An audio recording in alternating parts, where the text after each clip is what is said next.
Visakha RTC బస్సులో మంటలు చెలరేగాయి. దీంతో ప్రయాణికులు బస్సు నుంచి బయటికి పరుగులు తీశారు. చూస్తుండగానే నడి రోడ్డుపై ఆర్టీసీ బస్సు దగ్ధమైంది. 4వ పట్టణ పోలీస్ స్టేషన్ పరిధిలోని శాంతిపురం జంక్షన్ వద్ద ఈ ఘటన చోటు చేసుకుంది.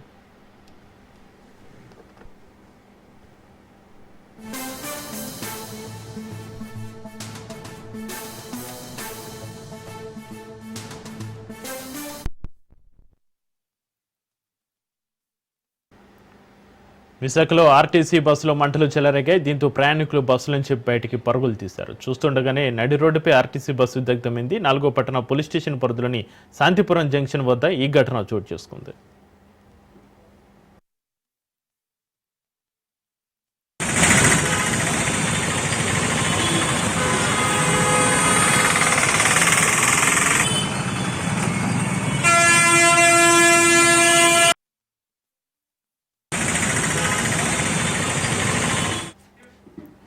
విశాఖలో ఆర్టీసీ బస్సులో మంటలకు సంబంధించి మరింత సమాచారాన్ని మా ప్రతినిధి సూర్యప్రకాష్ ఫోన్లలో అందిస్తారు. సూర్యప్రకాష్, ఆర్టీసీ బస్సులో మంటలు చెలరేగాయి.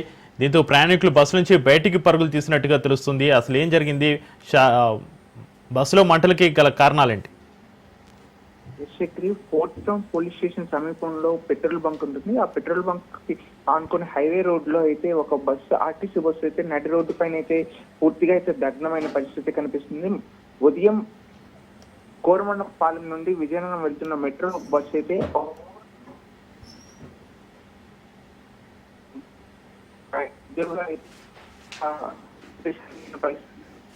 బస్సులో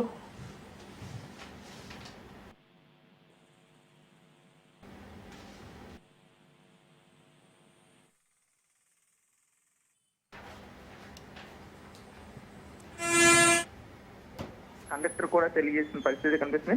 బస్సు మొత్తం కూడా ఈ అత్యధికమైన బరువు కావడంతో ఏదైతే ఇంజిన్ టు డౌన్ నెట్ ఉంటుందో అదంతా కూడా కిందకి ఒరిగిపోవడంతో ఒక్కసారి స్క్రాప్ రోడ్డుకి ఇలా తాకే విధంగా ఉండడంతో ఆ స్పార్క్స్ వచ్చి ఆ స్పార్క్స్ వల్ల యొక్క మంటలు సంభవించాయని అయితే ప్రాథమికంగా అయితే అక్కడ స్థానికులు కావచ్చు వీళ్ళైతే తెలియజేస్తున్నారు.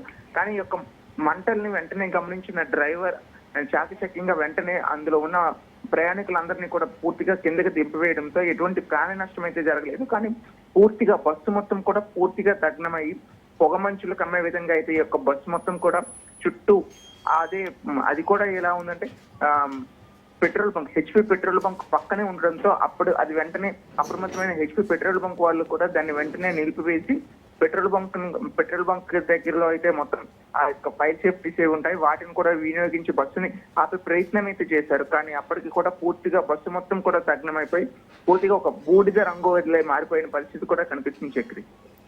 Right, thank you Suryaprakash.